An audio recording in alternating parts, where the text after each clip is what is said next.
Comencemos con Carlos Marx. Carlos Marx, que nació en Trèves, Alemania, y muere en Londres, Reino Unido. Este traslado del origen alemán de Carlos Marx hacia el territorio de Alemania, pues nos indica, de Alemania hacia el Reino Unido, nos indica las transiciones que inevitablemente tuvo que tener en su vida, los movimientos que tuvo que tener en su vida de uno u otro modo. Marx procedía de una familia judía de la clase media y estudió en 3 importantes universidades alemanas, la de Bonn, la de Berlín, la de Jena. En esta última adquiere el doctorado en filosofía en 1841, convirtiéndose en una figura ciertamente relevante, admirada por su discurso, por su manera de enfrentar cada uno de los problemas, etc. Fue de hecho un discípulo de Hegel y se educó en el espíritu de la dialéctica hegeliana, de la concepción hegeliana, pero estuvo siempre hacia la izquierda, desde el punto de vista de algunas consideraciones que ya se habíamos hecho en un diálogo anterior con la filosofía hegeliana, respecto a una serie de posiciones extremadamente conservadoras, pesimistas de Hegel, pues optó por una posición totalmente contraria, aunque asimiló una serie de enseñanzas que el gran maestro alemán le dejaba. A lo largo de su vida mantiene una duradera amistad con Friedrich Engels, que se convertiría en su más cercano colaborador, no solamente en el plano político, intelectual, sino en el plano sentimental. En varias oportunidades, debido a determinadas circunstancias vitales, Marx se encontró con penurias económicas significativas y fue Engels quien lo ayudó, contribuyó no solamente a sostenerlo desde el punto de vista económico, sino también a alentar su trabajo y a complementar algunas de sus producciones. Desde el punto de vista de las obras, pudiéramos decir que la primer gran obra que es significativa en el plano de lo que nos interesa son estos denominados cuadernos de París, que se conocen también bajo el nombre de manuscritos económicos y filosóficos, y que se van a editar muchísimo más tarde, en 1932, o sea, bastantes años después de haber sido escrito. Fue como una revelación, en el sentido estricto de la palabra, porque cuando aparecen estos manifiestos ya se había empezado a tejer una concepción de Marx que lo convierte en un individuo dogmático, cerrado, estrecho, que prácticamente estaba preocupado solo de temas económicos y se había apartado de la figura humana. Sin embargo, estos manuscritos nos vuelcan hacia otro ámbito, hacia el ámbito justamente humano. No es casual que varios maestros del existencialismo francés, que varias figuras del pensamiento alemán, que varias figuras del pensamiento inglés o norteamericano giraran la atención a partir de esta fecha hacia los manuscritos económicos y filosóficos de 1844. En 1848, Carlos Marx junto a Federico Engels redactan el célebre Manifiesto Comunista. Se trata de un libro programático por encargo realizado para lo que entonces se llamaba la Liga de los Justicieros, una asociación que buscaba reivindicar los derechos de los trabajadores y renovar la sociedad, cambiarla, buscar la justicia social. La entrada de Marx y de Engels a esta organización y la propuesta de que redactaran el manifiesto de la misma, no solamente le cambia el nombre de Liga de los Justicieros a Liga de los Comunistas, sino que establece ya un elemento, por así decirlo, de definición en el orden político, cuál era la orientación que iban a tomar. Es muy célebre las palabras que inician ese manifiesto, que hoy pueden ser discutibles de una u otra manera. Hay quien dice que tienen actualidad, hay quien dice que ha perdido completamente la actualidad. Un fantasma recorre Europa, el fantasma del comunismo. Lo cierto es que el fantasma, como alguna gente ha dicho, incluso el gran filósofo francés Jacques Derrida, abordó este tema del fantasma y decía que el fantasma estaba volviendo a aparecer, que seguía andando por Europa. O sea que hay quien lo considera que efectivamente sigue vivo ese fantasma, sigue actuando. En 1850 inicia Marx una especie de hibridación, de síntesis de sus investigaciones. En ella, que se denomina Elementos Fundamentales para la Crítica de la Economía Política, Marx imbrica, entrelaza sus conocimientos y sus aproximaciones al terreno de la filosofía con sus estudios de la economía política. La francesa, pero preferentemente la inglesa, que le era mucho más contemporánea y más actualizada. Los economistas ingleses habían intentado brindar un diagnóstico de la sociedad capitalista desde el punto de vista económico. ¿Qué era el capitalismo como sistema social, como forma social de organización de la sociedad y de la vida? Y este interés de Marx por la obra de los economistas ingleses no le hace abandonar el terreno filosófico, sino buscar, con el apoyo de sus conocimientos y sus ideas filosóficas, un estudio crítico de la economía política. Y esto finalmente, por resumirlo brevemente, llega a su culminación en 1867 con la redacción de una obra que es cumbre en el pensamiento, una obra significativa, El Capital. Para muchos, una obra que ya ha pasado de moda, que está equivocada, pero para personas inteligentes se trata de un libro que efectivamente realiza un diagnóstico acertado del capitalismo en el siglo XIX. Hay cosas que han quedado atrás que pueden ser cuestionables o por lo menos necesitan de una complementación. Pero en su momento fue efectivamente por encima del trabajo de los economistas ingleses y otros economistas que fueron contemporáneos, la mejor forma de analizar, de comprender la naturaleza del sistema basado en la relación capital-trabajo. Es interesante porque el libro pone también de manifiesto en su historia la honestidad de Marx como investigador, como pensador científico. El primer tomo sale tempranamente y en tiempo, donde él enuncia cuáles son las bases, los fundamentos mismos del sistema. Un segundo y tercer tomo son planeados y dejados un poco a una edición más tardía, que provocó incluso ciertas discusiones con Engels, que ayudaba en el proceso de su edición. ¿Y por qué esta demora? Y ahí está el sentido de la honestidad que mencionábamos. La demora está porque Marx, al hacer sus estudios económico-políticos, revisaba toda una importante masa de información que provenía de los medios económicos, publicitarios económicos, de los periódicos de la época, de los datos que aparecían en obras dedicadas a la economía.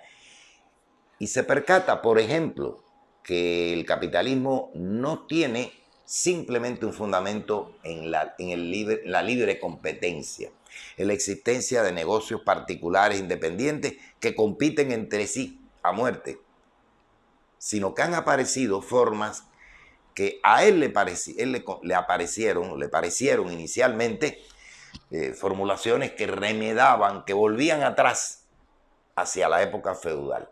Grandes agrupaciones de producción capitalista. El surgimiento de los monopolios. La información que le llegaba preferentemente de Estados Unidos, pero también de Inglaterra, le indicaba que aparecían los gérmenes de esto que después sería la base, el sustento del capitalismo ulterior. Los grandes imperios de los monopolios. Y a él le pareció inicialmente una regresión, una perversión del sistema. Sin embargo, más adelante se percata de que el monopolio no solo mantiene la estructura básica del capital, sino que constituyen probablemente una salida a los problemas, a las dificultades que enfrentaba el capitalismo con sus periódicas crisis a través de la libre competencia de empresarios privados independientes. Una vez que soluciona estos conflictos, estas contradicciones desde el punto de vista de la investigación, da conclusión en general al segundo y tercer tomo y será Federico Engels el que se encargará post-mortem de Marx terminarlo, concluirlo, completarlo, etcétera, etcétera. De hecho, el texto, El Capital, consta de esos tres tomos, uno escrito íntegramente por Carlos Marx, con esa base fundamental, esa proyección general del sistema y otras consideraciones ulteriores sobre el propio sistema capitalista en el segundo y tercer tomo, después de estos descubrimientos de la forma monopólica de producción. Marx, al igual que Engels, no simplemente se dedicaron a la labor editorial, a la labor de escritura académica, de la producción de manifiestos, sino que trabajaron arduamente, no solamente en la Liga de los Justicieros, convertida en Liga de los Comunistas, sino que también fueron artífices fundamentales de lo que se denominó la primera Asociación Internacional de Trabajadores, brevemente conocida con el nombre de la Primera Internacional. Después habrán otras asociaciones en otros momentos históricos posteriores con otros signos. La asociación realizó un ingente trabajo para unir a todos los hombres de trabajo en el mundo entero. Resonaba en esa asociación el lema con que se cerraba el manifiesto comunista: proletarios de todos los países unidos. ¿Cuáles fueron las obras más significativas de Carlos Marx? En primer lugar, la obra que lo distancia de la concepción hegeliana en el plano político: La crítica de la filosofía del derecho de Hegel, en 1844.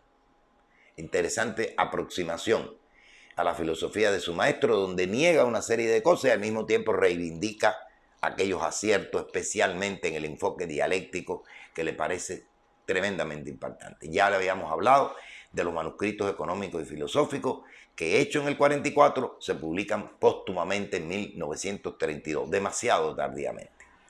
Son bien conocidas y apeladas por diferentes autores posteriores sus célebres notas llamadas tesis sobre Feuerbach. Ludwig Feuerbach fue un filósofo procedente de las filas del izquierdismo hegeliano, que formuló toda una serie de concepciones y de ideas que negaba Hegel y que realmente no pudo comprender el alcance, la significación que tenían algunos de los aciertos del gran maestro. Marx, que fue su compañero, muy vinculado a él en los primeros momentos en la llamada izquierda hegeliana, la juventud hegeliana de izquierda, rectifica algunos de estos aspectos, los somete a crítica y formula estas llamadas tesis sobre Feuerbach, que serán también publicadas póstumamente. Hay un trabajo que es como la gran aproximación inicial a la problemática abordada por los economistas ingleses: Trabajo, asalariado y capital, donde denuncia los dos polos del sistema. Contra los izquierdistas, jóvenes izquierdistas hegelianos, que han perdido su rumbo y que se desorientan en la situación contemporánea a ellos, en colaboración con Engels, Marx escribe La Sagrada Familia en 1845. Con una proyección más o menos similar a la Sagrada Familia, escriben posteriormente La Ideología Alemana, otra obra que es publicada póstumamente. Tanto en los manuscritos económicos y filosóficos como en La Ideología Alemana se observa claramente, muy nítidamente, la proyección hacia el hombre que tiene la concepción de Marx. Algo que quedó, como decía, borrada fundamentalmente en todas las concepciones y las estructuraciones, las articulaciones a que sería sometida posteriormente de manera oficial a través de los distintos partidos comunistas, especialmente en la extinta Unión Soviética. Escribe La miseria de la filosofía para responder a uno de los grandes e importantes pensadores de ese tiempo, en 1847. El Manifiesto Comunista, que como dijimos lo realizó con colaboración con Engels, pertenece a 1848. Después aparecen obras que están dirigidas a determinados problemas puntuales de las luchas obreras, de las transformaciones políticas que tienen lugar en Francia o en España. Y estas obras, que son ejemplos ilustrativos de cómo se va conformando, se va estructurando su concepción. La contribución a la crítica de la economía política en 1859 es el preludio a la aparición posterior de la obra cumbre, que es El Capital, en estos 3 tomos que habíamos dicho antes. Va a realizar un trabajo ingente en la Asociación Internacional de los Trabajadores. Él es el autor de sus estatutos generales. Escribe posteriormente Salario, Precio, Ganancia. De nuevo vuelve a volcarse en los problemas relativos a la Francia de aquel entonces. Interesante, porque Marx fue contemporáneo de la Comuna de París. el primer gran intento de los proletarios de hacerse del poder y desplazar del poder a la burguesía. Y fue tremendamente cauteloso. Fiel a sus convicciones, a sus consideraciones, consideró que era un grave error el realizar apresuradamente ese intento de asalto al poder, de asalto al cielo, como le decían en aquel entonces. Consideraba que no existían las condiciones adecuadas, ni en la Francia de entonces, ni en la preparación de la clase para poder ejecutar ese tipo de acción tan violenta. Sin embargo, consumado el hecho de la Comuna de París, la secundó, se ayudó de miles de maneras diferentes, vías a veces subterráneas, para tratar de ayudar, aconsejar, prever una serie de aspectos dentro del funcionamiento de la comuna, que como se sabe, se convirtió finalmente en un verdadero fracaso. Termina en una sangrienta represión que da lugar a la reaparición del estatus anterior a la comuna. Es sumamente interesante la crítica que hizo con respecto al programa del Partido Socialdemócrata Alemán, escrito en Gotha. Por eso le llaman Crítica del programa de Gotha. También va a ser publicado póstumamente. Una de las grandes tragedias de la obra de Marx. Mucho después fue conocida la obra completamente. Hoy ya la tenemos prácticamente completa en sus obras, editadas en diferentes lugares, en diferentes idiomas. La aparición de los partidos socialdemócratas es herencia de aquella Asociación Internacional de los Trabajadores. E inicialmente las posiciones de esos partidos fueron más o menos coincidentes en tratar de crear las condiciones para tomar el poder político cuando se produjesen los cambios en el sistema capitalista que llamaran a una revolución, a una transformación radical del sistema. Marx siempre confió que el capitalismo en su propio devenir y desarrollo llevaba en sí las contradicciones que lo empujarían hacia el cambio, hacia el comunismo. Eso no ocurrió ni entonces ni ahora. Se produjeron revoluciones, cambios violentos, tomas del poder político por determinados grupos sociales o partidos asociados o no a la socialdemocracia. Es interesante porque esos partidos después conformarían la segunda asociación de trabajadores, la segunda internacional, que fue un verdadero fracaso, una especie de antro de oportunismos, como lo denunció, ya no existiendo Marx, su amigo Federico Engels. La tercera internacional aparecería bajo el signo de los ya entonces llamados partidos comunistas, liderados por el Partido Comunista de la entonces Unión Soviética. Pero la crítica al programa de Gotha habla por vez primera de cómo se llega al poder, cómo se establecen los primeros cambios, las primeras transformaciones, cuando existieran las condiciones para ello. A Marx se debe, en general, y ahí es donde radica el asunto de la sospecha que nos interesa, una concepción que debería denominarse estrictamente concepción materialista de la historia. ¿Qué significa esto? Toda la concepción de la historia a lo largo de la trayectoria del desarrollo de la filosofía y de las ciencias políticas siempre fue una concepción eminentemente idealista. Primaban en la historia, primaban en la vida social las ideas. Y eran las ideas las que movían el mundo.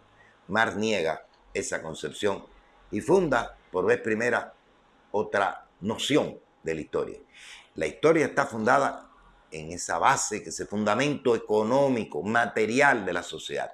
Y es ese fundamento económico el que da origen, el que engendra determinadas ideas. La lucha que engendra ese fundamento económico es el que va a determinar toda la vida histórica de la sociedad. Y por eso la estructura de esa concepción cabe denominar la concepción materialista de la historia. Ha quedado lamentablemente muy difundida la idea de que a Marx se debe una teoría que tiene dos partes: materialismo dialéctico y materialismo histórico. En esta segunda parte, el materialismo histórico, aparece fundamentalmente trazada lo que fue su concepción materialista de la historia, que es su gran obra, su gran aporte. El materialismo dialéctico resulta una suerte de nueva ontología de corte dialéctico que supuestamente se aplica a todo, se aplica a la sociedad, se aplica a la naturaleza, a cualquier tipo de fenómeno social. resultó de una simplificación, de una banalización de algunas ideas que aparecían sueltas en distintos trabajos. No existe una obra consagrada al llamado materialismo dialéctico. Esta estructura de dialéctico histórico responde a una concepción tergiversada, manipulada, realizada ulteriormente en la Unión Soviética por los grupos que fueron encargados por el partido, después de la toma del poder por parte de Stalin, de conformar una manera de entender a Marx. Y digo entonces que lamentablemente todavía hasta hoy me ha pasado muchas veces conversando con diferentes interlocutores, me dicen, bueno, ¿y qué hay del materialismo dialéctico de Marx? Y siempre respondo de una manera precisa, eso no existe. Esa es una obra, una elucubración, una doctrina nacida a través de los mecanismos académicos, ideológicos del Partido Comunista Soviético a partir del ascenso al poder de Stalin, en que incluso esta concepción se vuelve a modificar bajo la idea de la continuidad que da a la obra de Marx el líder comunista soviético Vladimir Ilich Lenin. De ahí que también se haya acuñado una frase que es reiterada y repetida, marxismo-leninismo.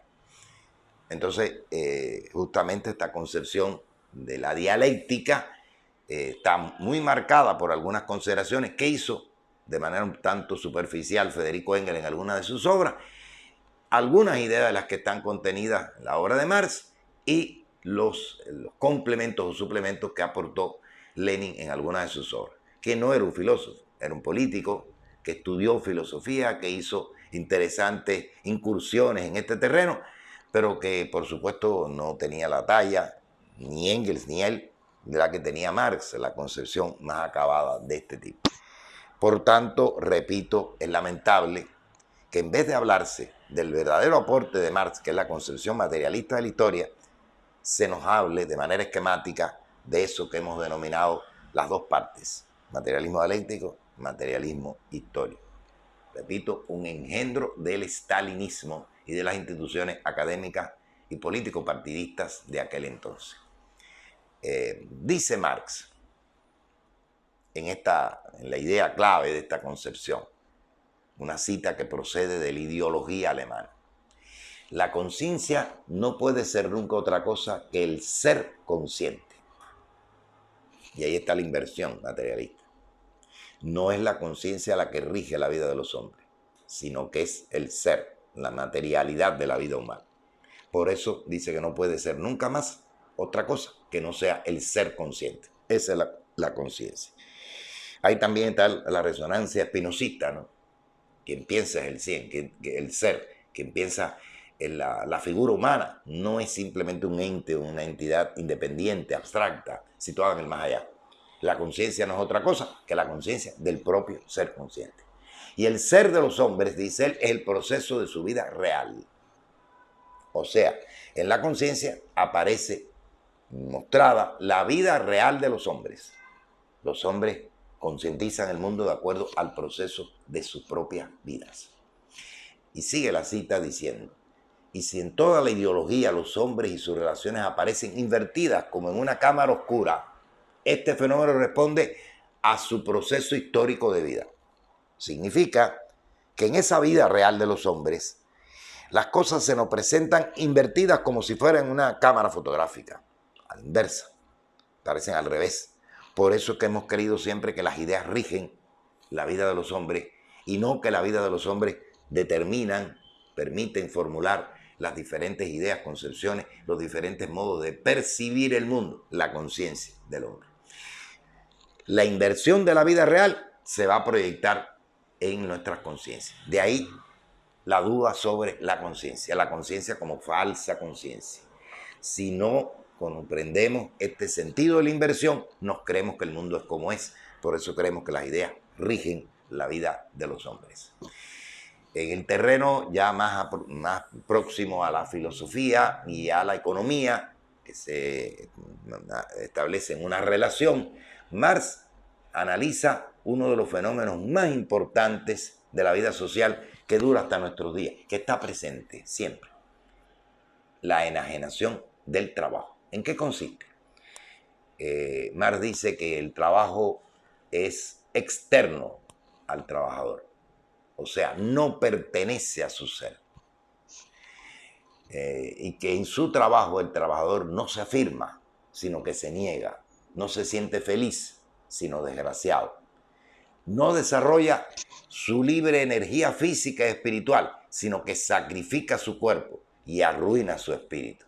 Por eso el trabajador solo se siente en sí mismo, fuera del trabajo, y en el trabajo se encuentra fuera de sí. El trabajador tiene como ya lo había adelantado en la dialéctica del amo y el esclavo, o mejor, del amo y el siervo de Hegel, crea un producto, crea la cultura material de la sociedad. Esa es la labor de los obreros, de una u otra forma. Sin embargo, el producto de ese trabajo, ese importante aporte que hace a la sociedad, no le pertenece. Le resulta extraño, ajeno, distante. Y ese extrañamiento es lo que provoca la enajenación del trabajo. La palabra enajenación a veces es utilizada vulgarmente con sentidos que nada tienen que ver con su origen, ni en el caso hegeliano, ni en el caso marxista, ni en el caso que después se ha empleado en términos psicológicos, por ejemplo. Usted se enajena o se aliena cuando cualquier tipo de asunto de su vida, cualquier producto de su quehacer, sea en cualquiera de los planos, no solamente el trabajo, aparece aislado, aparte de sí, como la creación de otro, como el producto, el fruto de la labor de otro, porque no le pertenece, le es ajeno, es externo al propio trabajador o a la propia figura humana. En ese caso hablamos de una alienación, hablamos de una enajenación. Esto, repito, lo analiza Marx a partir del estudio de los economistas políticos alumbrado por toda la concepción hegeliana, especialmente todas las consideraciones que se hacen en torno al problema del amo y el esclavo, o el amo y el siervo, en esa interesante cuestión que ya vimos anteriormente. Esa especie de extrañamiento respecto a sí lo hacen sentir desligado de ese trabajo. El trabajo es un castigo, el trabajo es una cosa que no permite que el individuo se realice, se afirme, sino por el contrario, se ve negado en eso.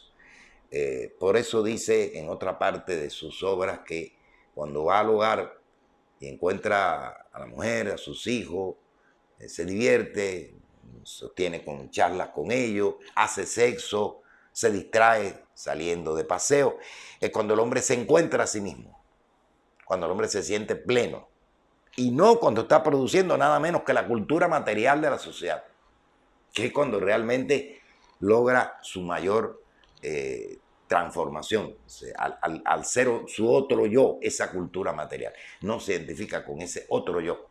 Cree que la única alegría, la única felicidad está cuando entra al ámbito más íntimo, el ámbito del hogar, y realiza otras acciones que no tienen que ver con ese gasto de energía física y espiritual correspondiente. Es interesante porque, de acuerdo a las profesiones, esta enajenación se va a dar de uno u otro modo, ¿no? El individuo que escribe un libro, pues se encuentra en ese otro yo, se ha realizado en ese libro. Su libro es parte de él. Y pudiera decirse aquí, no hay enajenación. Sin embargo, el mecanismo social, la estructura económica de la sociedad lo obliga a vender ese libro. El libro no cumple una función educativa, de diálogo, de profundización e investigación simplemente, sino se convierte en una mercancía, inevitablemente una mercancía. Marx nos advirtió que esta conversión en mercancía y con ella la enajenación del trabajo y del producto del trabajo se iba a ir ampliando cada vez más, que el capitalismo no le ponía límite, y por lo tanto se iba a convertir en un fenómeno mucho más universal.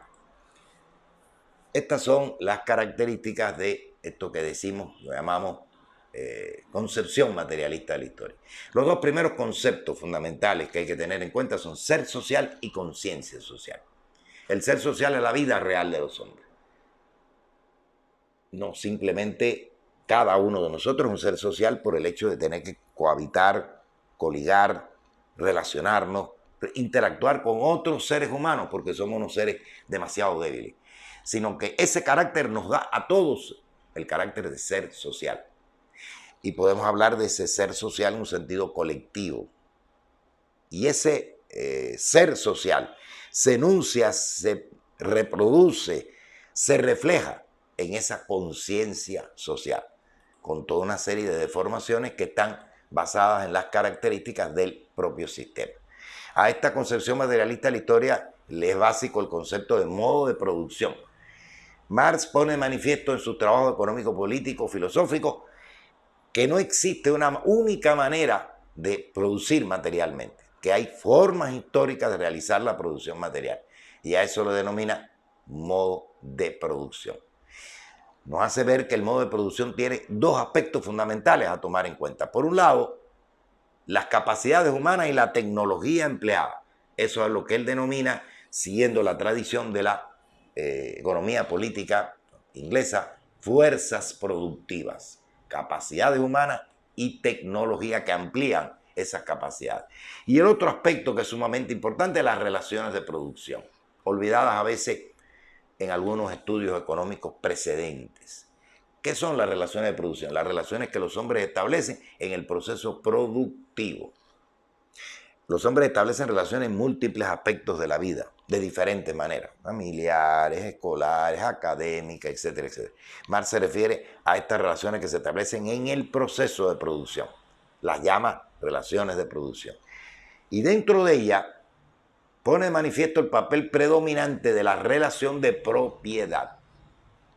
Normalmente creemos que la propiedad es la posesión de algo y por lo tanto es la relación mía con el objeto de mi propiedad o con el objeto de la propiedad de otro. En realidad, Marx demuestra que las relaciones de producción son relaciones entre personas, entre seres humanos, entre seres sociales que se vinculan a través de la propiedad, a través del objeto. La propiedad implica que yo soy dueño en tanto tú no lo eres. Yo soy poseedor en tanto tú eres desposeído. Es otra relación social de producción, la más importante y la que marca las características de todas las relaciones de producción.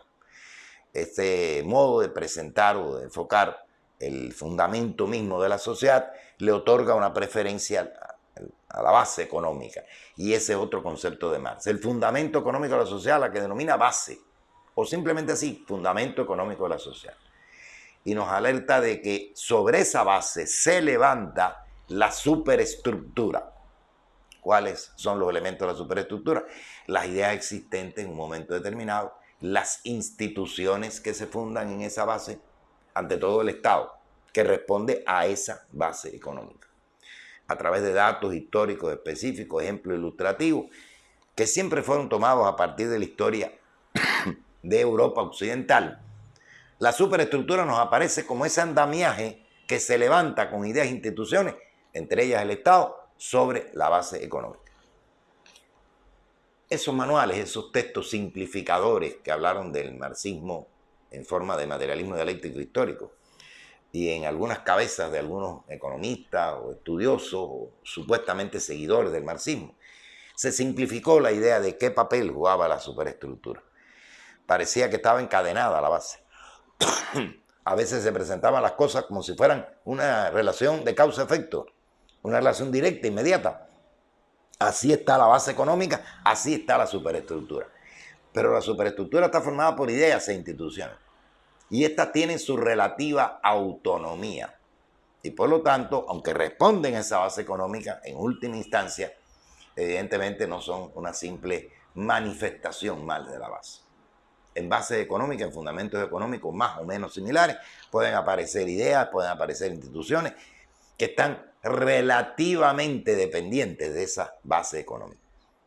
Mucho más adelante, Federico Engels utilizó una frase que igualmente se acuñó. Todas las ideas e instituciones son en última instancia, es decir, mediadas por, vinculadas o dependientes a la base económica de la sociedad. Dos conceptos que desgraciadamente han sido maltratados, simplificados, manipulados. A partir de aquí, Marx nos habló de la sucesión de lo que él llama formación económico-social, la integración de ese tipo de base y la superestructura correspondiente. Comunidad primitiva, esclavitud, feudalismo, capitalismo. Y hay que aclarar algo importante. Esta formulación de la sucesión de formaciones económico-sociales, siempre para Marx estuvo claro de que se fundaba en los datos históricos y en el curso de la historia en la Europa occidental, ni siquiera en la oriental, donde hay determinados matices y formas muy peculiares de moverse la historia a través de estas formaciones económico-sociales. En otros continentes, en otras culturas, esta sucesión de formaciones no se da estrictamente así. Por ejemplo, él habló del modo asiático de producción, que no es el feudalismo, que no es la esclavitud. Hay una peculiaridad allá, en esa región. En los pueblos de América se dio híbridos muy interesantes, muy raros, muy extraños, como consecuencia de la superposición de una serie de factores. Por ejemplo, el hecho de que se encontrase aquí una población indígena motivó el establecimiento de formas esclavas de vida y formas feudales de vida, que destruyeron la comunidad primitiva existente en esta zona. Y el capitalismo que emergió a partir de la ocupación de las grandes metrópolis imperiales europeas, pues fue un híbrido en el que hubo cosas de la esclavitud, cosas del feudalismo y cosas del capitalismo. No hay esta linealidad ni esta estructura secuencial que se dio en Europa occidental.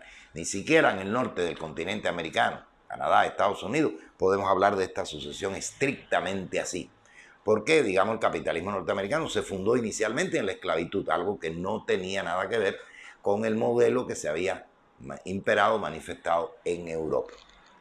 Pero los esquemas fueron aplicados a todos los casos y por ahí textos, manuales, concepciones establecidas por ciertos medios marxistas, entre comillas, pues enunciaron la idea de que en todos los lugares se cumplía esta sucesión.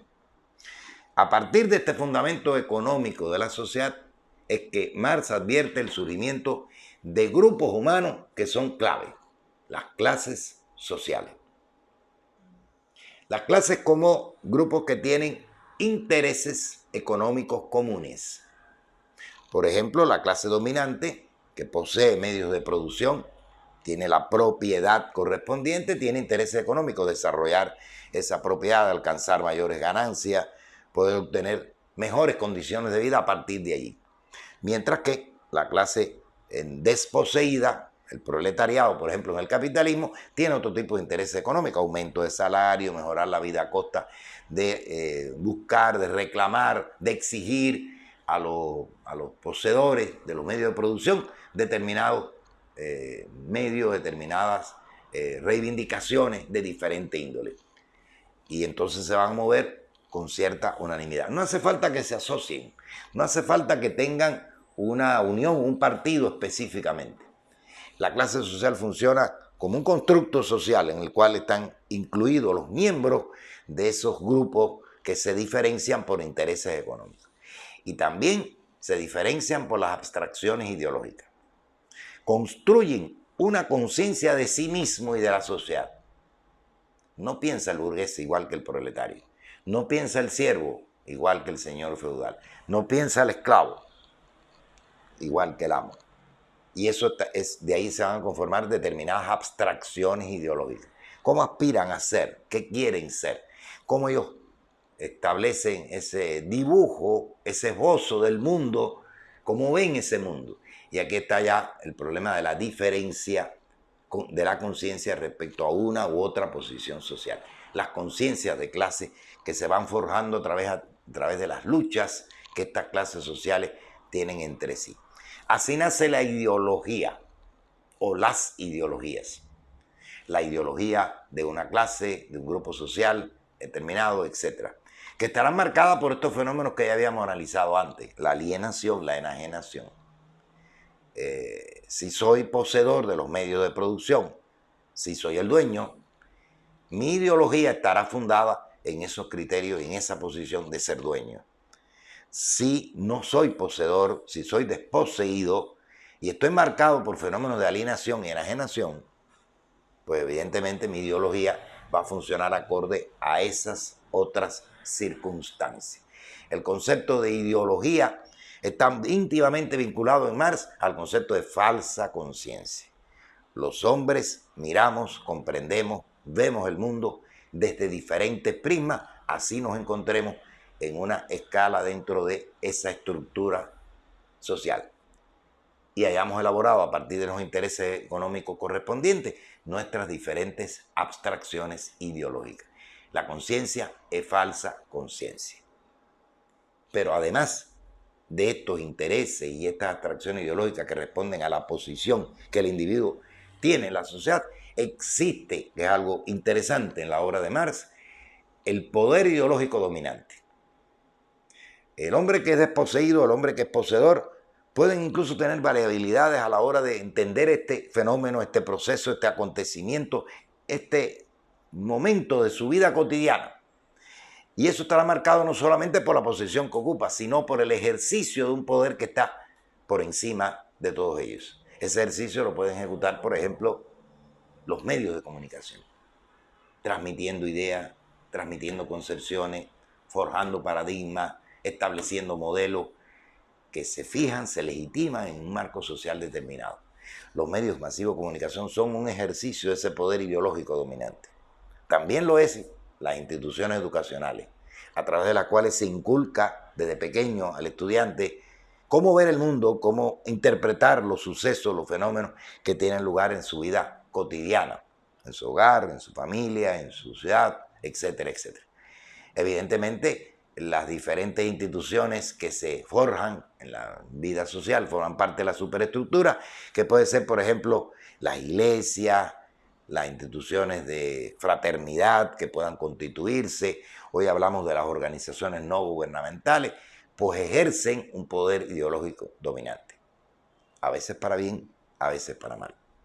Pensemos que en la actualidad algunas organizaciones no gubernamentales han librado luchas importantes que han creado una conciencia, más allá incluso de la posición de clase que se tiene.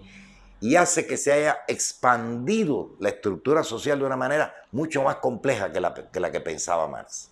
No existen solo clases sociales.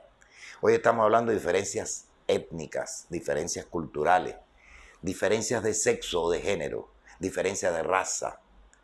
Y todo esto gravita dentro de la vida social. ¿Qué es el feminismo? ¿Qué son las concepciones acerca de la proyección o el comportamiento sexual de las personas? Las comunidades LGBTI que existen hoy día forman parte de ese complejo proceso de creaciones de otros grupos y otros mecanismos de acción social. Y también que ellas con su prédica, con su propaganda, con su promoción, ejecutan ese poder ideológico de una manera o de otra. Y entonces en la vida social se difunden ideologías. Y estas ideologías pueden tener elementos reales, efectivamente mostrarnos una parte del problema adecuadamente y otras no. Recordar, por ejemplo, que el feminismo comenzó con una reivindicación casi que exagerada, agresiva, del papel igual del hombre y de la mujer, hasta que se llegó a la conclusión que esa concepción ideológica no era realmente acertada, porque perdía de vista algo que es fundamental. Existen diferencias de sexo, existen diferencias de género, maneras de comportarse, habilidades que están marcadas por la corporeidad del individuo, formas de pensar, de sentir el mundo diferente. Y entonces el problema no está en que haya una equivalencia de los unos y los otros por el sexo, sino por el contrario, tomar en consideración los deberes y los derechos que social, cívicamente tienen unos y otros. Un problema bien distinto es por qué a una mujer se le paga menos que al hombre. Ese sí tiene un sentido. ¿Por qué puedo considerar que hay una lista o un listado de puestos de trabajo, de actividades productivas que son vedadas para la mujer y solo lo pueden realizar hombres? Ahí eso ha habido una larga historia de cómo las mujeres han reivindicado este asunto. Pero no a partir de hacer equivalentes, sino por el contrario de tomar en consideración esas diferencias reales, pero que éstas no se transmiten o no marquen la vida social de unos y de los otros. En la vida social contemporánea, la proyección de estos aspectos, de estas cuestiones, repito, hace mucho más compleja la forma en que se produce la conciencia de cada grupo y de cada ser humano. Si Marx hablaba de la falsa conciencia a partir de clases, hoy pudiéramos decir que hay falsa conciencia a partir de toda esta heterogeneidad de maneras de ver el mundo, de concientizar el mundo. La conciencia siempre está marcada por esa posición, por ese lugar y por todos los mecanismos que influyen alrededor del individuo para que piense de tal o más cual manera. Ese es el aporte de Marx dentro de este ámbito que hemos denominado a partir de Paul Ricoeur, de Michel Foucault, filosofía de la sospecha. La ceniza, los restos de Carlos Marx se encuentran en Londres, porque como decíamos, los avatares de la vida lo llevaron a salir de Alemania y mudarse a territorio inglés. Ahí finalizó su carrera y lógicamente pues merece todo el respeto y la consideración por ser uno de los investigadores más serios que se ha conocido, más consecuente que ha conocido la humanidad. Independientemente de que en nombre de Marx se han constituido partidos, grupos, etcétera, o individuos que llamándose marxistas ni saben nada o han tergiversado consciente o inconscientemente las concepciones de este gran maestro. Es curioso que siendo todavía relativamente joven, Marx escuchó a varios coterráneos, varias personas que se movían en sus círculos disertando acerca de sus ideas y defendiendo sus ideas. Y dijo esa célebre frase: después de oírlos, solo sé que no soy marxista. El marxismo ha sido casi un sinónimo de una especie de trabajo casi que consciente o inconscientemente de tergiversación, de manipulación. Y inevitablemente para poder entender a Marx hay que ir a su obra y hay que conocer su obra, que como vimos la mayoría de sus textos fueron publicados póstumamente y por lo tanto fueron apareciendo un poco al azar, desordenadamente, y todavía no hay un estudio sistemático, completo de todo eso, de su concepción. La trágica situación de la existencia de un aparato ideológico estatal, partidista, en la antigua Unión Soviética, convirtió a Marx en un estereotipo. Convirtió a Marx en una fórmula muerta, ciega. Por ejemplo, su concepto de praxis social, su concepto de la actividad social de los hombres como decisiva, quedó opacado. Parecía que era una concepción solo para la política y no para el hombre, para liberar al hombre. Semejante manipulación llevó al marxismo a la situación que todavía lo tenemos hoy en algunos textos, en algunas proclamas, en algunos discursos, incluso por desgracia en esos llamados socialismos que reivindican su nombre en Europa, en América Latina, bajo diferentes signos y que a veces nada tienen que ver con Carlos Marx. Siempre me ha parecido que unos cuantos líderes comunistas en el mundo no han leído, no han estudiado sistemáticamente la obra de Carlos Marx. Sería bueno que lo hicieran, o mejor, que abandonaran el calificativo, el apellido de marxistas y se declararan otra cosa, independientemente del maestro de Treveriz.